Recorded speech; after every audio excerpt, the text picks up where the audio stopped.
Señoras y señores, bienvenidos, muy buenas noches, gracias por acompañarnos. Esto es La Silla Roja, este espacio abierto al diálogo, a la crítica, al análisis, a la reflexión. Sean todos ustedes bienvenidos. El día de hoy invitamos y convocamos a un experto, a un especialista en materia constitucional, pues para profundizar en el tema que ha ocupado pues los titulares y las noticias de toda esta semana, el paquete de reformas presentado por el presidente de la República, 18 constitucionales, 2 de reformas de ley. Le doy la bienvenida al maestro Francisco Burgoa, quien es constitucionalista, catedrático de la UNAM. Bienvenido. Gracias por estar aquí, Francisco, te agradecemos mucho. El agradecido soy yo por estar aquí en La Silla Roja contigo, Leonardo, con Víctor, por favor. Es un honor para mí tener este diálogo con ustedes. Bienvenido, muchas gracias. Señor Piz, buenas noches. Gracias, buenas noches, bienvenido, Francisco, qué gusto. El gusto es mío, de verdad.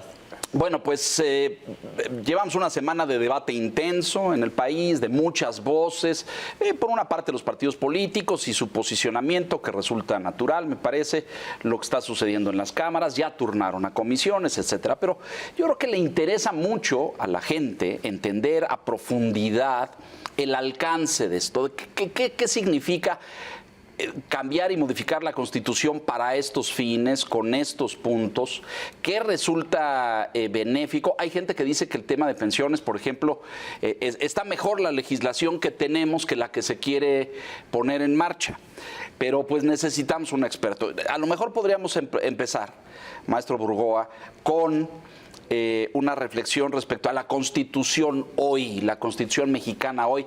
Tiene más de un siglo, ¿no? Se hizo en el 17 del siglo pasado. Tiene 107 años. Ha tenido, bueno, fue el festejo, ¿no? El presidente no fue, por cierto.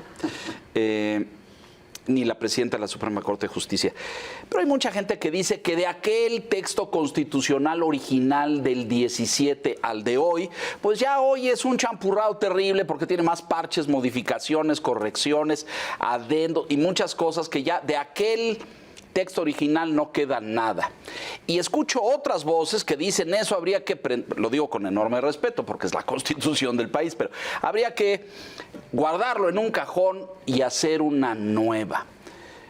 En la voz del experto, ¿cómo estamos en esa materia? ¿Cómo está la Constitución vigente y qué tendríamos que hacer con un país que pues se proyecta hacia el siglo XXI? El 5 de febrero de 1917 se promulgó la Constitución que actualmente nos rige. Tiene 107 años. Apenas estuvimos hace unos días en los festejos ahí en el Teatro de la República. Esa Constitución de 1917 a la de hoy ha tenido 770 reformas a sus artículos. 770. Así es. Hay dos formas de contar las reformas a la Constitución: por artículos que se han reformado o por el número de decretos que han sido publicados en el Diario Oficial de la Federación. Si contamos en cuanto a los artículos reformados, han sido 770 veces. Si contamos el número de veces de decretos que han sido publicados en el Diario Oficial de la Federación, son 256. Por donde se le quiera ver, son muchas reformas, indudablemente. De hecho, de los 136 artículos que tiene nuestra Constitución, solamente 19 permanecen con su texto original.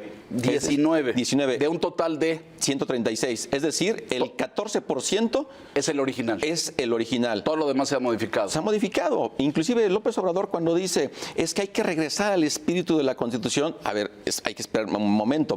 ¿Qué quiere decir eso? ¿Qué quiere decir eso? Porque indudablemente el México de principios del siglo XX era uno que ya no existe. O sea, para empezar, claro. La Constitución de 1917 fue la más moderna, la más avanzada de la época, la más progresista. Toda la parte del constitucionalismo social inició con esta Constitución. Era para presumirse nuestra Constitución. ¿Qué pasó en 107 años? Obviamente vinieron la hegemonía del PRI, las reformas para ir de alguna forma asegurando la hegemonía de un partido político. Fuerza política. Una sola fuerza política, en donde el presidente de la República tenía esa preeminencia frente al legislativo y frente al judicial. O sea, esta es una verdad innegable que sucedió en el México del siglo XX. Es decir, digamos que nuestra Constitución de los 40 a los 90 o al cierre del siglo XX, al año 2000, le otorgó al Ejecutivo facultades superiores a las de los otros dos poderes de la Unión? Sí, por supuesto, y facultades tanto dentro de la Constitución como también con esa expresión que Jorge Carpizo llamó de las facultades metaconstitucionales. Es decir, que van más allá de la Constitución, que no se encuentran en el texto de la Constitución, pero que hacen que el presidente pues sea el jefe real del partido en el poder, sea el que designe a gobernadores, a candidatos a los cargos de elección popular, teniendo ese poder. Obviamente era necesario que pudiéramos nosotros ir avanzando hacia una constitución que pudiera ir reconociendo derechos. Por ejemplo, uno de las grandes deudas del constituyente de Querétaro en 1916-1917 fue que no reconoció la ciudadanía plena de las mujeres. Ajá. Fue hasta 1953 que ya a iniciativa del presidente Adolfo Ruiz Cortines Se les otorgó ciudadanía plena. ya viene ahí el reconocimiento de la ciudadanía plena, derechos político-electorales, y aún así voto. el voto, pero y aún así ha sido lento el que las mujeres puedan ir llegando a cargos de elección popular. Digo, la primera mujer fue Griselda Álvarez, gobernadora de Colima, 1979. Ha habido avances lentos, pero ha habido avances. Hoy, pues ya tenemos prácticamente a hacer una contienda entre dos mujeres candidatas a la presidencia, algo novedoso en nuestro país. Es decir, ha habido muchas reformas, entre esas 770 modificaciones a los artículos, ha habido muchas que son importantísimas. El voto de las mujeres, Claro. por ejemplo, el reconocimiento de los derechos humanos que tenemos, no es el que nos otorgaran garantías individuales, es que se nos reconozcan nuestros derechos humanos, pero no solamente desde la Constitución, sino también los que provienen de tratados internacionales que México ha firmado. Entonces ha habido grandes reformas en materia de amparo, en materia de, por ejemplo, lo que es el tema de lo político democrático, diputados de partido, el avance, esa reforma de Ahí 1977. Me importa mucho ese punto, porque apuntabas al principio de que a lo mejor durante la hegemonía del PRI en el siglo XX, la Constitución cargó un poco preeminencia, facultades importantes al Ejecutivo. Hacia el final del siglo y con la transición democrática y estos derechos electorales, la aparición del INE, todas estas cosas, esta reforma del 77, Reyes Heroles, del Congreso de 500 para reconocer e incorporar minorías políticas y partidistas, bueno, que fueron muy, muy importantes, pero la Constitución retomó un cauce democrático, dirías tú. Sí, por supuesto. O sea, la Constitución, digo, a pesar de todas las reformas que ha tenido, ha habido reformas, son importantísimas esas que comentaba, pero tienen que ver con ir adaptándose o atendiendo a la modernidad. A la Claro. modernidad. Sí, ya no hay un partido hegemónico, Claro. o bueno, hay unos que lo intentan, pero Así es. no, se supone que tenemos una libre competencia de partidos. Así es, por eso las minorías tenían que tener una participación en la vida Una pública, representación. Una representación, por eso vinieron los diputados de partido Y y luego los los de de representación proporcional proporcional. o plurinominales, que ahora los quieren eliminar. Sí, en las reformas nuevas quiere borrarlos, ¿no? Así es, ahorita Es un comentamos. paso al pasado eso. Por supuesto. O sea, si hay dos principios fundamentales para que se elijan a diputados. El de mayoría relativa, es decir, ¿quién gana? Por distrito. Por exacto. distrito, ¿quién gana los votos directos de parte del ciudadano? Del pueblo, Así así es. es. Entonces, quien obtenga el mayor número de votos en un distrito es quien gana mayoría relativa. Y la representación proporcional es en función del número de votos que obtuvieron los partidos Totales. políticos totales, y en esa proporción, Se asignan proporcionalmente otras cuotas. se van asignando. Entonces, es importante que existan los de representación proporcional. El hecho de que se diga, vamos a eliminar todos los de representación proporcional y queden los de mayor relativa, simplemente si hiciéramos el ejercicio en 2018, Morena hubiese arrasado. O sea, prácticamente habría Morena y acaso PAN y poquito PRI y ya. Todo lo demás hubiera desaparecido. Pero hablamos de que Morena tendría una supermayoría calificada para poder reformar la Constitución como quisiera. A ver, apuntemos ahí, porque ya le entramos a ese y me parece muy importante.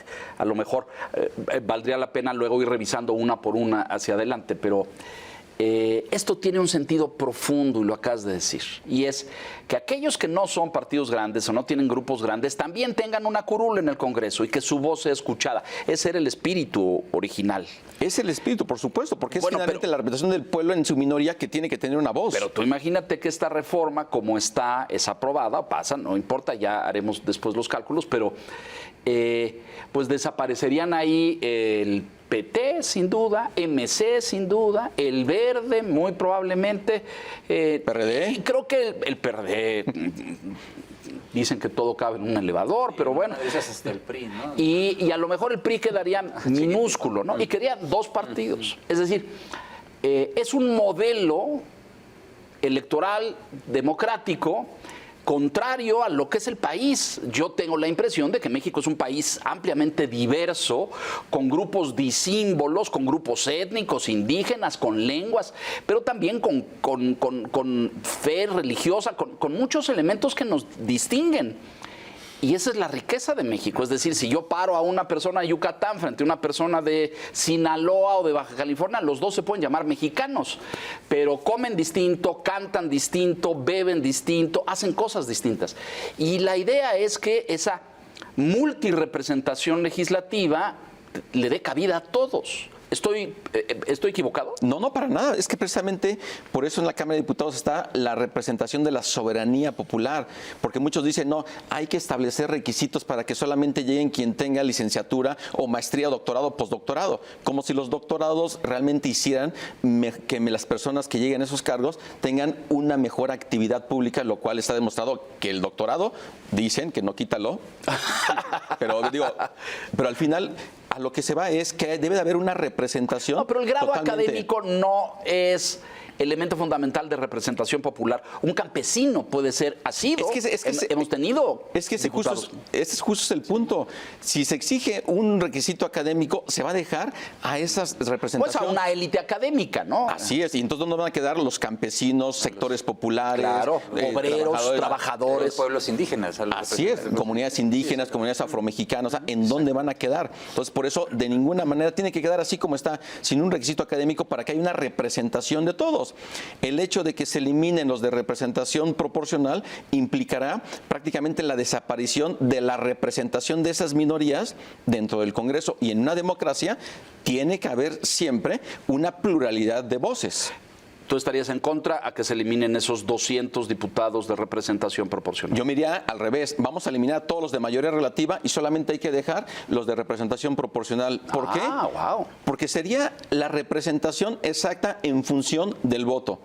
Si la ciudadanía votó por el 30% hacia un partido político, que ese 30% esté representado. O sea, para mí eso sería lo mejor. ¿Y los de mayoría directa por distrito piensas que ya no tienen sentido en un México moderno? No, vamos, en ese supuesto definitivamente no, porque así habría una representación, como si un diputado por distrito realmente fuera representante de sus conciudadanos. O sea, ¿a poco va realmente a decirles, a ver, cuál es tu necesidad? Tocar casa por casa. No lo hacen, nada más van cada que es la campaña electoral. Bueno, de hecho, y esta es una prueba que hacemos mucho en las encuestadoras, di el nombre del diputado de tu distrito. Y lo sabe, yo creo que el 4% de la población o el 3%, nadie lo sabe. Yo no sé el mío, yo no sé si tú sabes el tuyo. En fin, a lo mejor usted no tiene el contexto, pero se lo doy porque entramos al tema directo.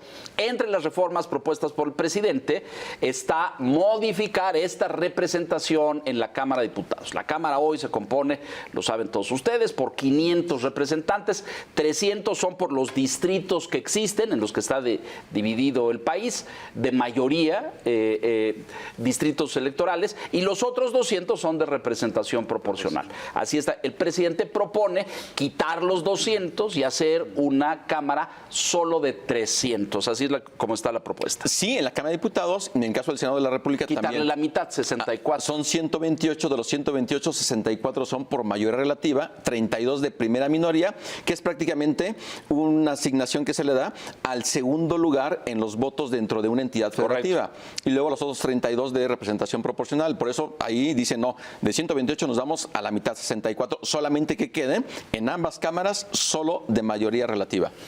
En tu experiencia, porque también se ha comentado esta semana, el presidente envía al Congreso este paquete de 20 iniciativas, 18 constitucionales, 2 sobre legislación secundaria. ¿Recuerdas alguna vez que un presidente haya enviado al Congreso un paquete de iniciativas de reformas en materia constitucional tan grande como este? Porque digo, es muy ambicioso en términos de lo que quiere hacer. Y digo, está este tema de que quiere reducir el número de representantes en el Congreso, pero quiere también que los consejeros electorales, los magistrados electorales igualmente sean electos por voto popular, lo mismo que los jueces, magistrados y ministros de la Corte. En fin, ahora lo precisas, pero sé que las reformas electorales tienen que estar vigentes 90 días antes de que inicie el proceso electoral. El proceso electoral que estamos viviendo ahora inició en septiembre del año pasado. O sea, esta reforma de aprobarse, pues no tendría injerencia en este proceso, pero pues por eso es que mucha gente dice, bueno, es que el presidente más bien está haciendo ruido. O sea, el tema es, ¿alguna vez algún presidente lanzó tal carga de reformas para discusión? En la recta final de su administración. Además, En 107 años que tiene de promulgación de nuestra Constitución, digo, es hasta el 1 de mayo, que son los 107 años de su inicio de vigencia.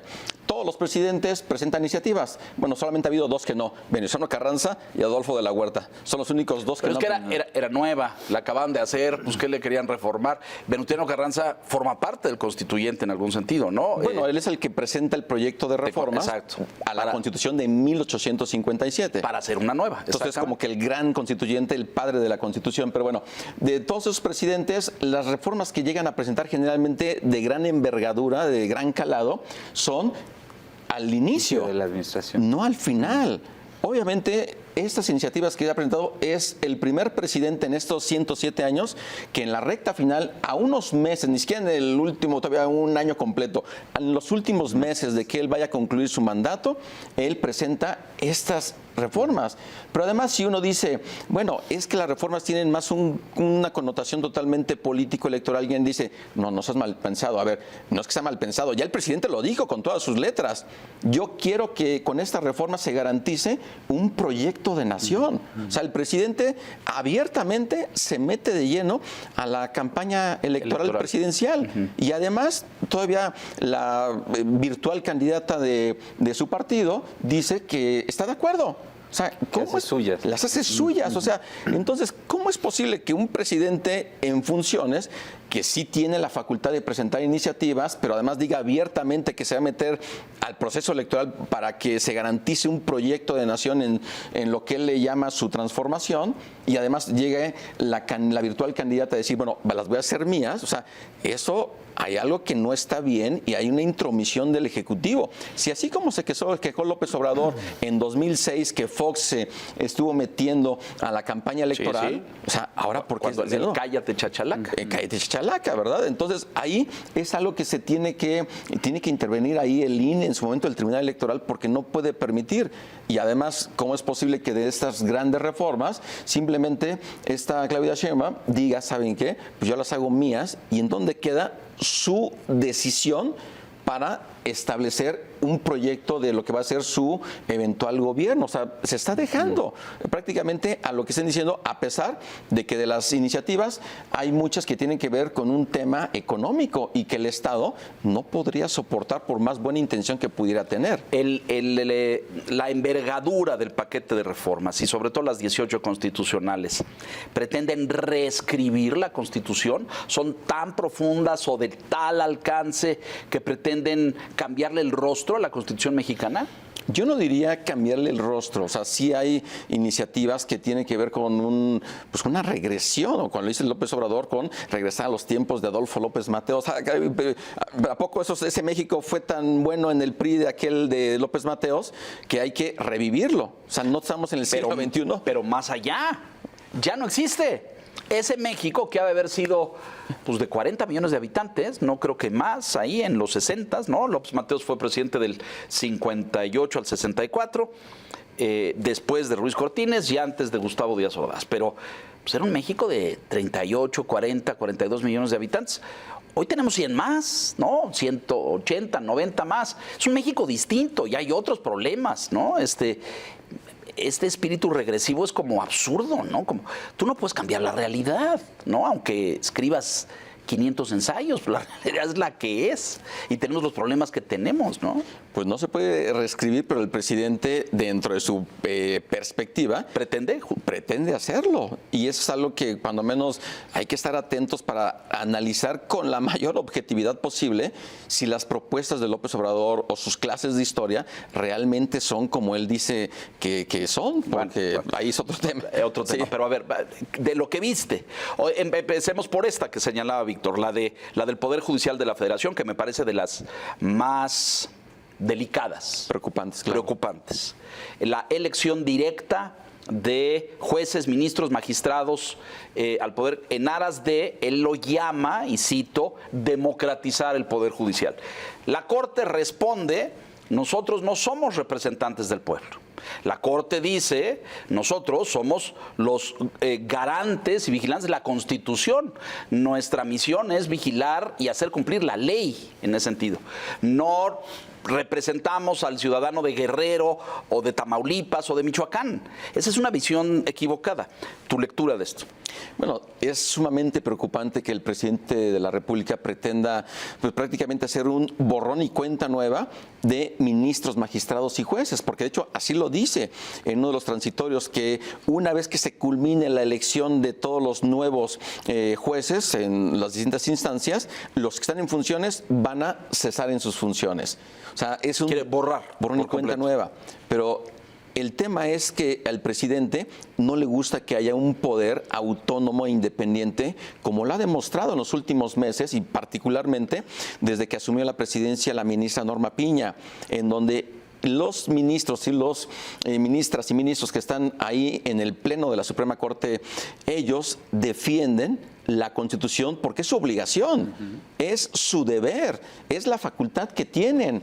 Ellos no se deben ni al pueblo porque no son electos por el voto popular, ni se deben al presidente, a pesar de que el presidente haya propuesto una terna y sea el Poder Legislativo a través del Senado quien haya votado, en su caso, por una mayoría calificada, 2 terceras partes. Digo en su caso porque está el caso de Lenia Batres, que sí, ella no llegó así. Fue designada. Fue designada, es una facultad constitucional del presidente. Pero aquí el punto es que el presidente no le gustan los equilibrios entre poderes, no le gusta que haya un poder que le esté enmendando la plana, porque lo único que se le pide al presidente de la República es que cumpla con la protesta de hacer cumplir la Constitución. Es lo único que se le pide. ¿Está violando esa promesa? Por supuesto que la está violando, pero aquí el tema es que cuando él rindió protesta el 1 de diciembre frente al Congreso y al final se dice, y si no que la nación me lo demanda.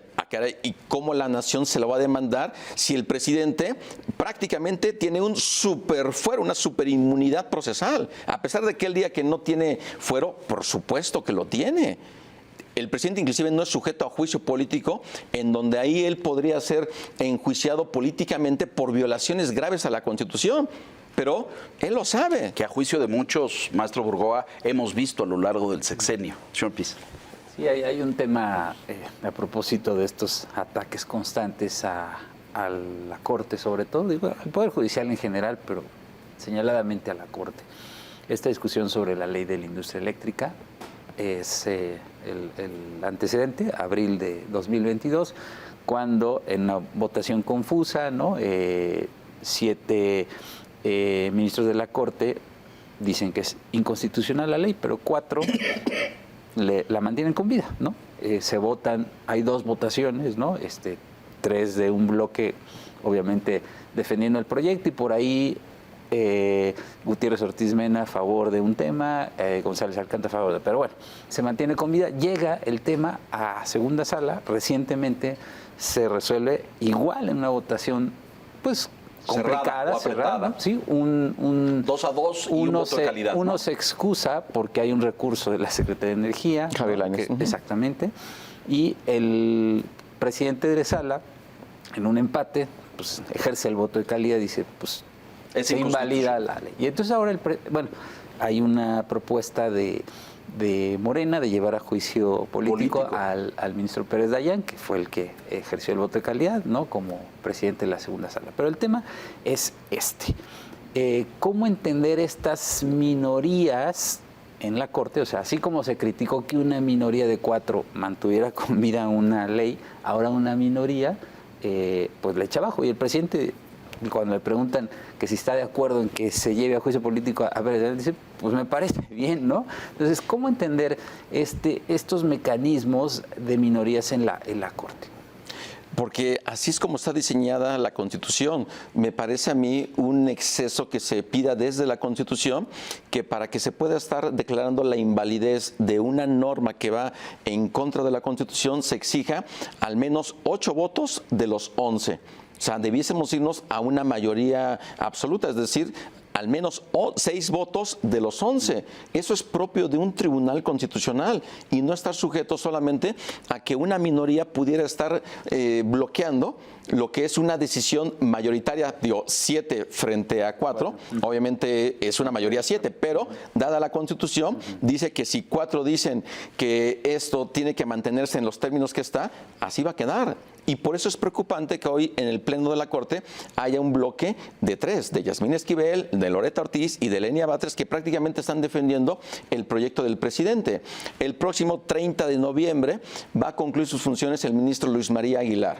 Entonces, si llegase a ganar la presidencia de la República la virtual candidata, pues va a generar unas condiciones para que se pueda tener exactamente un perfil a modo. Ahora, regresando a la parte de la iniciativa presidencial sobre el Poder Judicial, resulta que ya no va a ser una elección abierta en donde todos los abogados podamos levantar la mano y decir, no.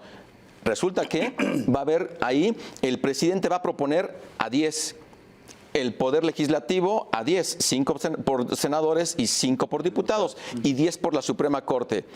¿Y quiénes van a ser esos 30? ¿Quiénes van a ser esos 10 perfiles que va a proponer el presidente de la República? Para que elijan a los ministros. O sea, ¿a poco no va a ser un perfil muy similar tipo Lenia Batres? ¿A poco el presidente...? Sí, bueno, para hacer perfiles jurídicos afines al proyecto del gobierno, me parece, ¿no? Así es. Entonces, ¿de qué nos sirve irnos a un mecanismo de esa naturaleza si dado cómo se va a plantear en los hechos, si el presidente o la presidenta va a seguir teniendo control?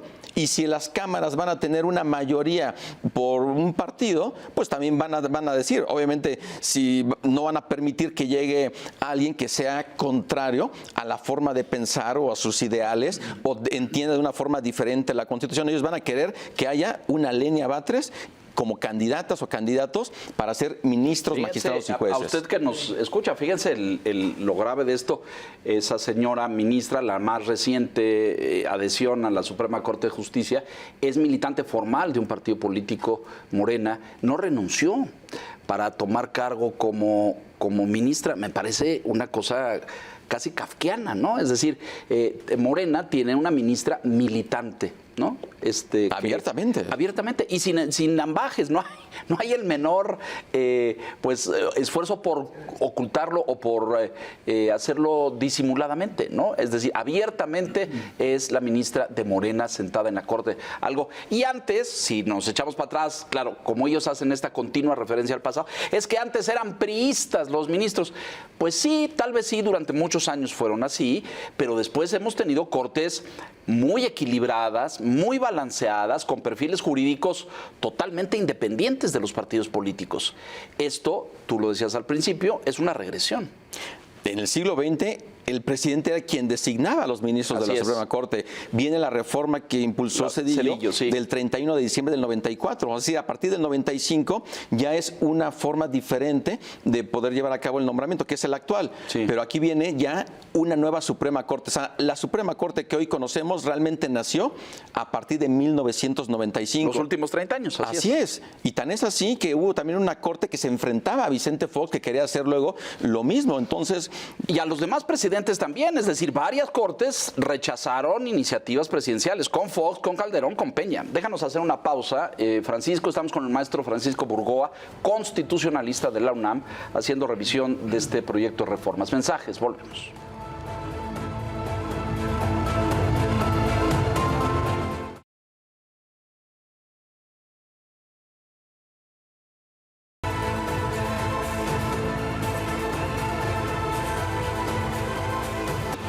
Estamos de regreso del paquete de reformas, maestro Burgoa. ¿Te gusta alguna? Protección a los animales.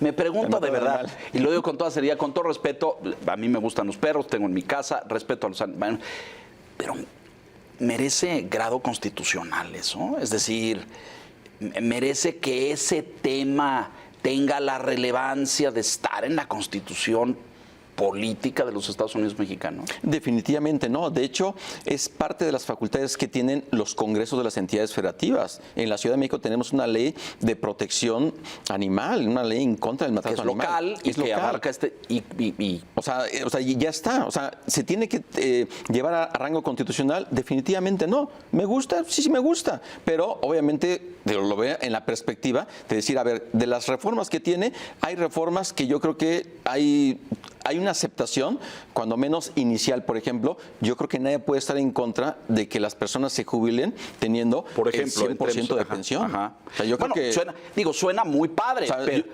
exactamente. Yo creo que en ese aspecto no hay país en el mundo que lo tenga, ¿eh? No hay país. Porque pues resulta que uno tiene que hacer la aritmética, ¿no es cierto? Sí, claro. Y de dónde sale y cómo se financia eso. Y resulta que a la hora que haces la fórmula, pues no hay con qué pagar una pensión del 100%. Está padrísimo, a todos nos encantaría, pero ¿con qué se financia? Sí, no, y se deja una situación muy comprometida al siguiente gobierno, ¿no? En dado caso que se apruebe la reforma, porque bueno, esto de arrancar con un fondo semilla que considera fuentes de ingreso de aquí, de allá y 64,000 millones, es insuficiente. Que no alcanza. Me acordé de un tema que está relacionado con la reforma del Poder Judicial, que es esto de reducir el umbral en términos de la consulta popular y de revocación de mandato del 40 al 30%, que también se ve como riesgoso, ¿no? O sea, en términos de la gobernabilidad. Sí, que sea más fácil. Exactamente. Y está ahí, están las reformas también. Sí, está en la propuesta, está la propuesta, quitar a un presidente de la República. Con el 30% imagínate, me parece terrible. Podría haber una situación de ingobernabilidad, ¿no? Bueno, estamos hablando de que la lista nominal de electores va a estar en 100 millones, a números cerrados, va a estar en 100 millones. Con esta propuesta, bueno, actualmente existe este mecanismo o instrumento de participación ciudadana en donde a la mitad del sexenio existe la posibilidad de que se solicite por la pérdida de la confianza, entiéndase lo que se quiere entender. Muy ambiguo, ¿no? Entiéndase, por la pérdida de la confianza, el poderle dar por concluido el mandato al presidente de forma anticipada. Es decir, a los 3 años, no me gustó, te perdí la confianza. Te vas. Pero para eso se requiere una participación actualmente del 40%. Del padrón nominal. Entonces, estamos hablando de una participación ahorita sería de 40 millones. Pero con esa reforma es disminuir la participación a 30 millones. De esos 30 millones, la mitad más uno, para que la decisión sea vinculante, sea obligatoria, se requiere el 50% más uno. Es decir, con 15 millones y un voto, podríamos echar fuera un presidente. Cuando el padrón es de 100, está verdaderamente desproporcionado el tema, ¿no? O sea, es muy desproporcionado, pero es muy riesgoso. O sea, bueno, número uno, la única vez que se ha llevado a cabo este ejercicio fue pues, en 2021. Con este presidente. Pero además lo desnaturalizó, porque ya él hablaba de la ratificación del mandato, figura que no existe en la Constitución y que no tenía razón de ser. Basta con que no se active el instrumento de la revocación de mandato para que el presidente continúe.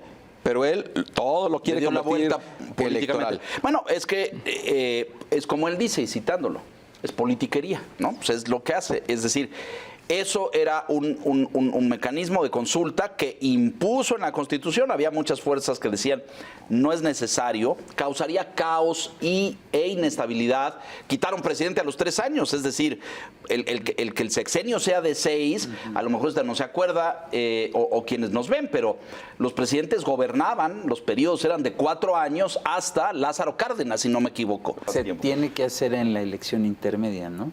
Este ejercicio de... Bueno, así lo pusieron en la Constitución. Y es obligatorio, ¿no es cierto? Porque tú dijiste hace un momento a solicitud. Así es, actualmente. Sí. Esa solicitud ciudadana. ¿Lo tiene que pedir alguien? Lo tiene que pedir alguien. Bueno, ¿y si nadie lo pide, entonces no se hace? No se hace. Así está en la Constitución. El presidente lo pidió en esta ocasión. Por eso, Andrés Manuel. Pues, pero a través de sus simpatizantes. Sí, de sus organizaciones. Pero viene un nuevo gobierno, quien quiera que gane. Nadie solicita la revocación de mandato. ¿No se hace? Pues no tiene por qué hacerse, definitivamente. Es decir, no es obligatoria según la Constitución. No es obligatoria, pero el riesgo es el siguiente.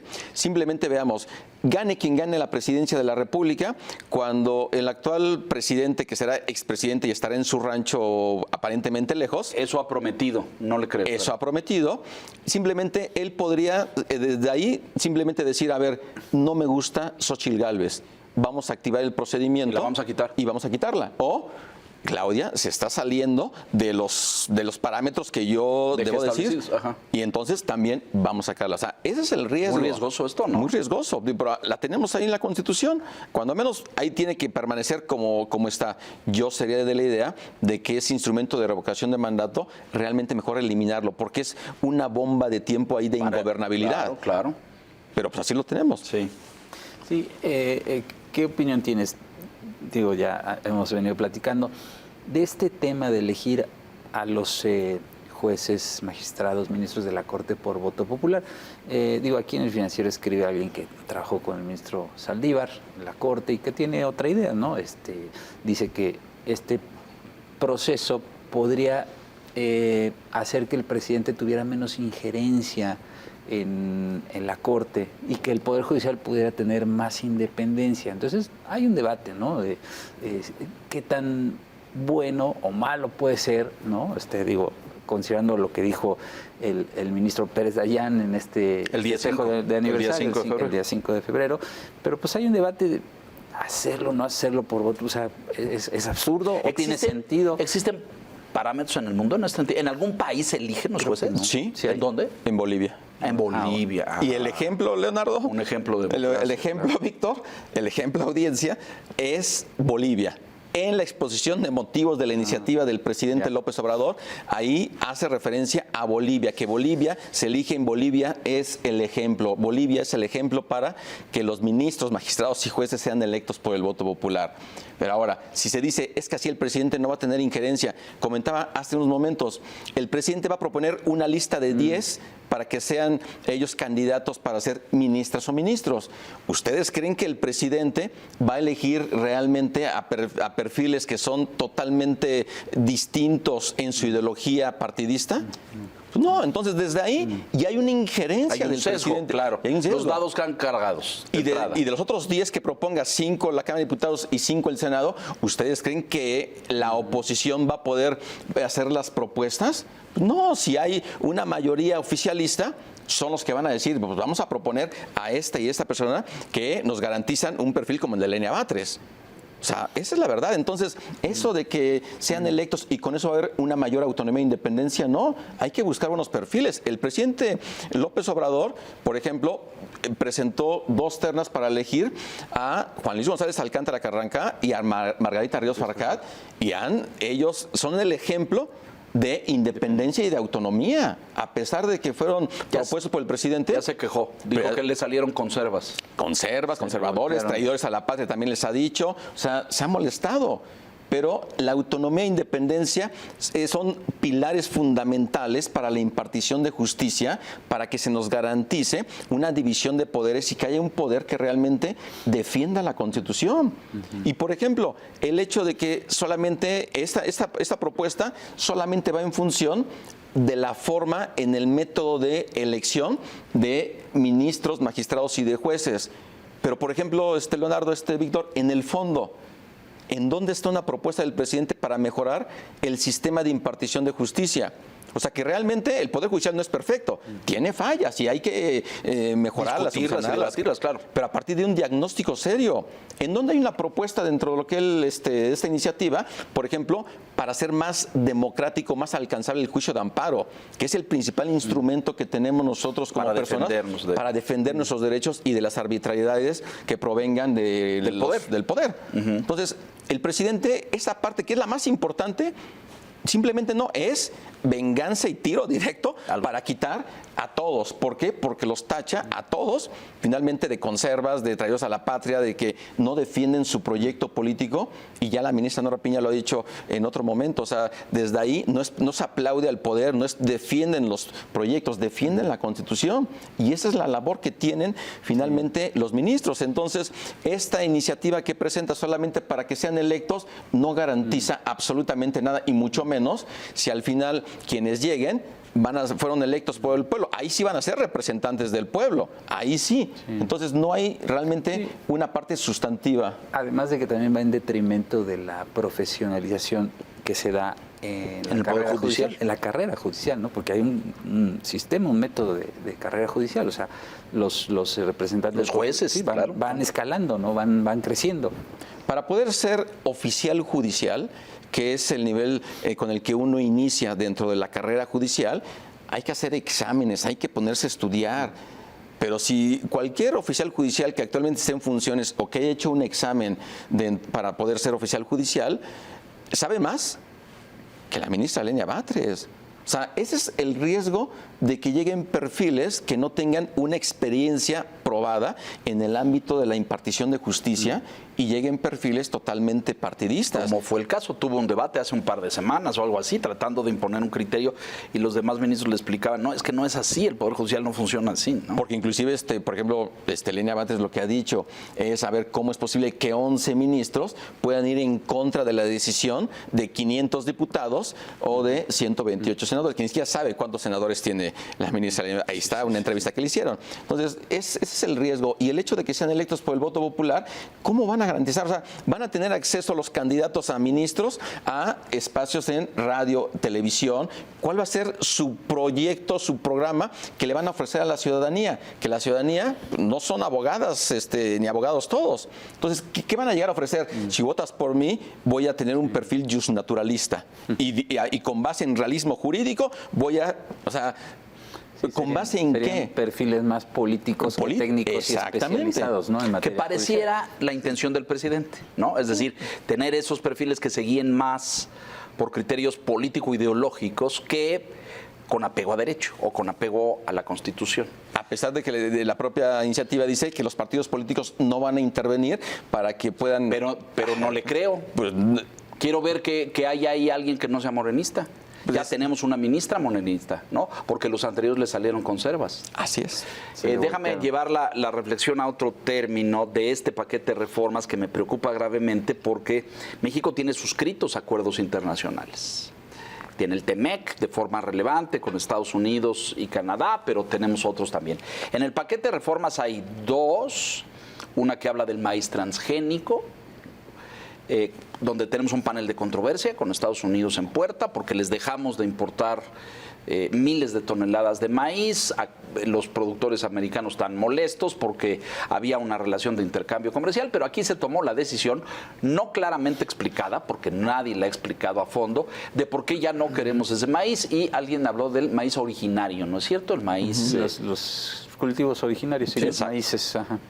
Y hay otra que tiene que ver con la CFE y dice regresar a la CFE a su calidad de supremacía, ¿no?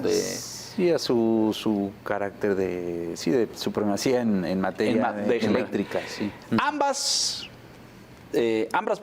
propuestas contradicen lo que dice el TEMEC y chocan directamente con la apertura comercial, la libre competencia que establece el TEMEC. ¿Qué pasa ahí? Bueno, ya tenemos el panel con el maíz, estas audiencias y estas consultas larguísimas en materia de energía eléctrica con Estados Unidos que no llegaron al panel. Allá hoy están muy tranquilos porque se declaró inconstitucional la LIE, la Ley de Industria Eléctrica. Pero, ¿qué pasa si esto fuera aprobado? Pero contradice el TEMEC. Y un poco abonando a eso, en este mismo paquete de iniciativas se está proponiendo la desaparición de varios organismos. La COFESE, que son fundamentales. El Instituto Federal de Telecomunicaciones, que es un organismo que se crea a partir del Tratado México. Claro, para regular la libre competencia. O sea, lo prevé el propio tratado, ¿no? Entonces, él dice... pues entra en conflicto ahí con los acuerdos. O sea, por supuesto que entra en conflicto, pero te pongo otro tema más en conflicto en otra perspectiva. Sí. También se propone modificar el artículo 19 constitucional para ampliar los delitos que ameriten prisión preventiva oficiosa, es decir, en automático.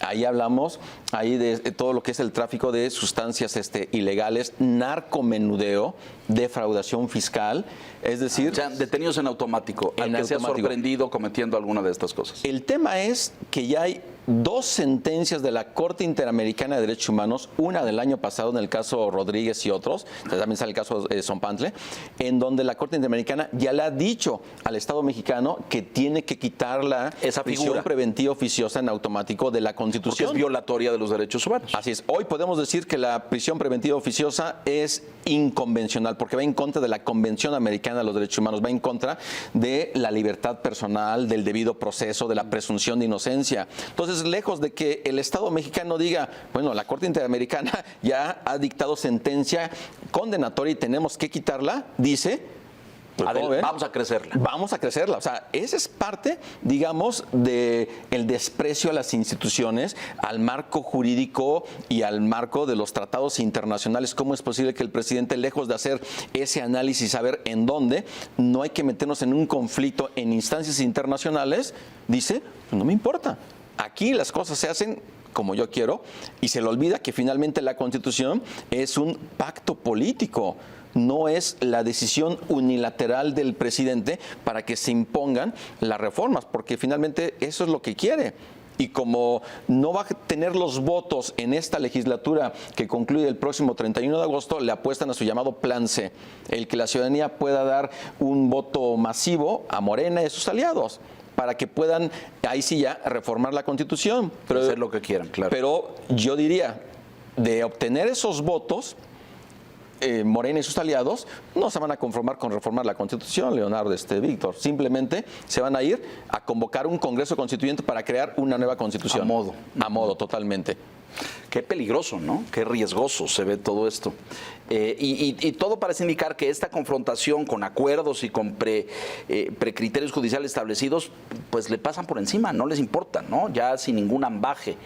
Me parece muy importante esta mención que haces al juramento como presidente.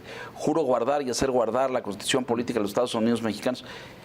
Y la ha pisoteado ese juramento brutalmente, ¿no?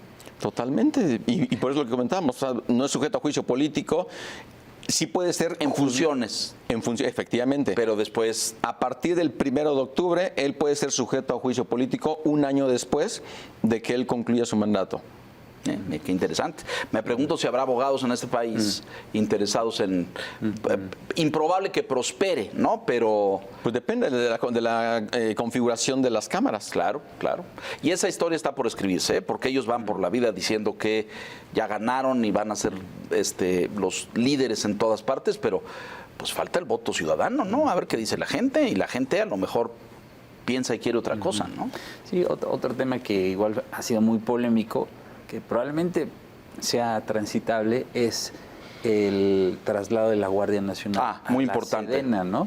Que digo, la Constitución dice una cosa, ¿no? Que pues está asignada a la Secretaría de Protección Ciudadana, pero bueno, como que ahora, después de un tiempo, probablemente hay ahí acuerdo, pero no sé cómo ves tú en la perspectiva de justo de cómo están la composición de ambas cámaras, en eso, si es que se pueda dar finalmente ese traslado. Obviamente ya superamos al candidato López Obrador, que decía que no iba a haber militares en la seguridad pública. Llega a su cargo y finalmente se impulsa esta reforma constitucional para crear la Guardia Nacional, que es de carácter civil, aunque obviamente en su integración provienen de militares. Eso pues, es a lo mejor natural que así hubiese sucedido, pero la propia Constitución establece un plazo en donde... Transitorio totalmente, porque efectivamente la Guardia Nacional, en el artículo 21, se dice que pertenece a la Secretaría de Seguridad y Protección Ciudadana. Luego el presidente López Obrador publica ahí un decreto con el propósito de decir, no, a pesar de lo que dice la Constitución, tiene que formar parte de la Sedena. Y luego la Corte se lo echó para abajo, ¿no? Pero hasta la fecha no se ha culminado o no se ha cumplido con esa sentencia de la Corte, cuando debiese estar ya cumplido el 1 de enero de 2024. Entonces, hasta la fecha todavía... Bueno, en los hechos está integrada por militares, operada por militares, dirigida y administrada por militares. Esos son los hechos. Así es. La Constitución dice una cosa que nadie cumple y el presidente metió un decreto ahí, pero se supone que hoy tiene que regresar a la Secretaría de Seguridad Ciudadana. Y lejos de que se regrese, el presidente la apuesta para que ya desde la Constitución la Guardia Nacional pase a formar parte de la Secretaría de la Defensa Nacional. O sea, él apuesta finalmente a la militarización de la seguridad pública, aunque pues digan, es que no son militares porque la Guardia Nacional dice la condición que es civil, pero hay que ver cómo opera, cuáles son sus integrantes, y los integrantes de la Guardia Nacional, los del Ejército, no están capacitados para tareas de seguridad pública ciudadana. Y por eso es que cometen violaciones a derechos humanos, libertades. Veamos lo que pasa en carreteras y en otros muchos lugares, lo que ha ocurrido, aún con la Guardia Nacional. ¿Te preocupa este paquete como constitucionalista, como catedrático de más de 20 años en la UNAM, que le enseñas a tus alumnos la importancia de la Constitución?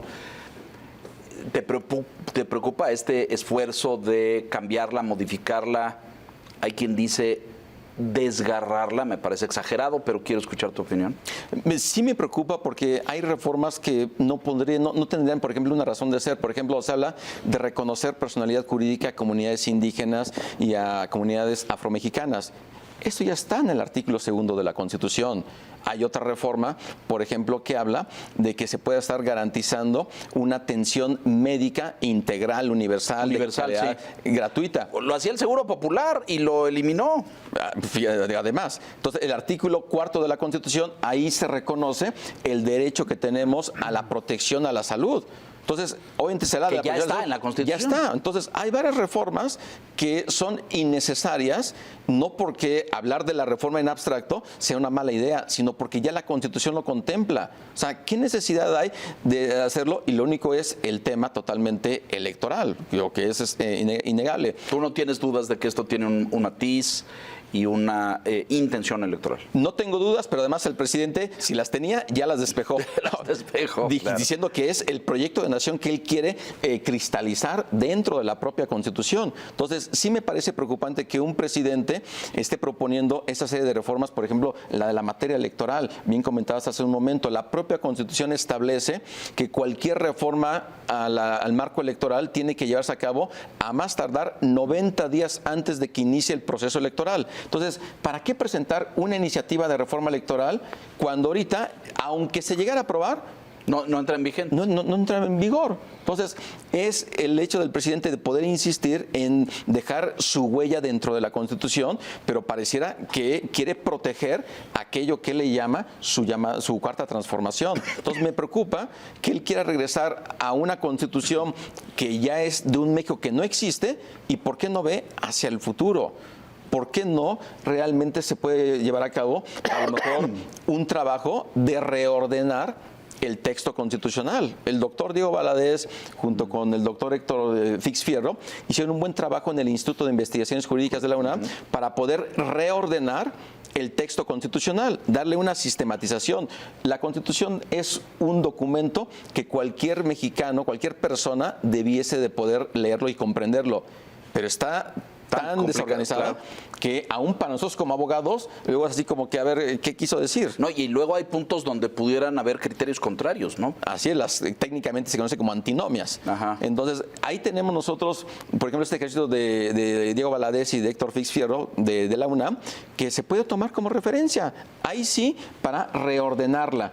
Y inclusive irle quitando muchas reglas de la Constitución y pasarlas, por ejemplo, a una legislación constitucional. Por ejemplo, el artículo 41 es el de la materia electoral, partidos políticos.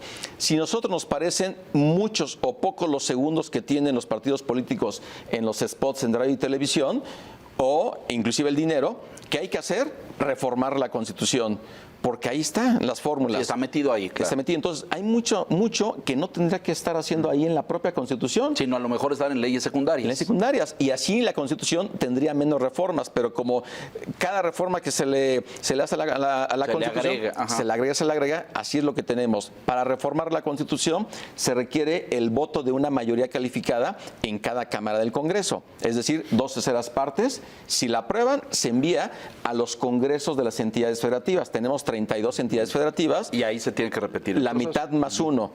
Y si es la mitad más uno de los votos, entonces se regresa al Congreso y ya se hace la declaratoria de que se aprueba la reforma constitucional. La mitad más uno de los congresos de la República Mexicana. Así es. Pero en cada congreso también son 2/3 partes. No, es mayoría. Es mayoría simple. Simple, así es.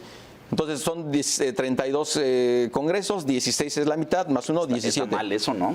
Pues sí está mal. Porque el partido político que tenga mayoría, como ha sucedido, puede modificarla a su antojo. Bueno, inclusive en las comisiones de puntos constitucionales en el Senado de la República y en la Cámara de Diputados, ahí también se debería de exigir la mayoría calificada para aprobar el dictamen de reforma constitucional. Claro. Y es mayoría simple. Mayoría simple. Conclusiones. Sí, llegamos al final. pues ojalá que este paquete de iniciativas sean debatidas, discutidas ampliamente, ¿no? Han propuesto parlamento abierto, me parece, ¿no? Pasearlas por la República, socializarlas. Exactamente, hacer foros de parlamento abierto. Sí, pues hacer como un gran debate nacional, ¿no? Y que no pase Propaganda. lo de lo que llamaron la noche negra del año pasado cuando se aprobaron El Viernes Negro. el fast Viernes track, negro, el nocturno y ese, que sí. por Sí. cierto en la Corte hay muchos recursos que seguramente se van a tirar varias de Están esas pendientes, reformas, sí, exactamente. de lo que se aprobó esa noche, Sí, ¿no es sí, cierto? sí, creo que es lo mejor, ¿no? Que se haga un proceso aseado, ¿no? Que no sea tan fast track como que no haya albazos legislativos, porque finalmente la Corte es la que tendría que recibir todos los recursos, ¿no? Se han hecho muchos cálculos políticos de si esto es viable o no y de si pasará o no pasará, etcétera. No tienen los números el presidente y su partido para lograr la aprobación. Todo está como señalado al 2 de junio y a ver cómo vota la ciudadanía para ver si consiguen o no la mayoría. Como ciudadanos, ¿qué debiera preocuparnos? Maestro Burgoa, ¿qué debiera ocuparnos? Porque luego, como dices, es tan técnico el debate y de si este artículo dice esto y el otro, pero ¿en qué debiéramos estar atentos? Yo, o sea, sé que a lo mejor lo voy a decir fácil, pero a lo mejor es difícil. La ciudadanía debe de informarse cuál es el proyecto realmente de nación que quiere. Quiere que revivamos la hegemonía del PRI en el siglo XX, pero ahora con otro partido en el siglo XXI. Eso es lo que queremos. Siempre nos quejamos de que un presidente tenía la hegemonía frente a los otros dos poderes, frente al federalismo en las entidades federativas. Queremos volver a vivir eso. Esa es la importancia del voto de la ciudadanía en esas elecciones y tiene que ser un voto informado, realmente que piense cuál es el proyecto de nación, porque no solamente es la renovación del Ejecutivo Federal. No, son los congresos, gobernadores. Pero del voto va a depender la vigencia de la Constitución, como hoy la conocemos, e inclusive también el Poder Judicial, como hoy lo conocemos. Se va a transformar, se va a sustituir. Ese es de lo que tiene que pensar la ciudadanía. Te agradecemos muchísimo. Yo creo que nos has iluminado enormemente y nos das luces para entender cómo está el proceso.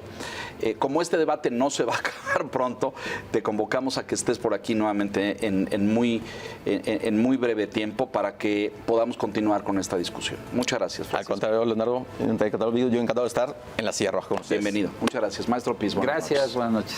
Y a usted que nos hace el favor y la gentileza de escucharnos, esto es La Silla Roja, este espacio abierto al diálogo, a la crítica, al análisis, a la reflexión. Sean todos ustedes bienvenidos. Hasta la semana entrante. Buenas noches.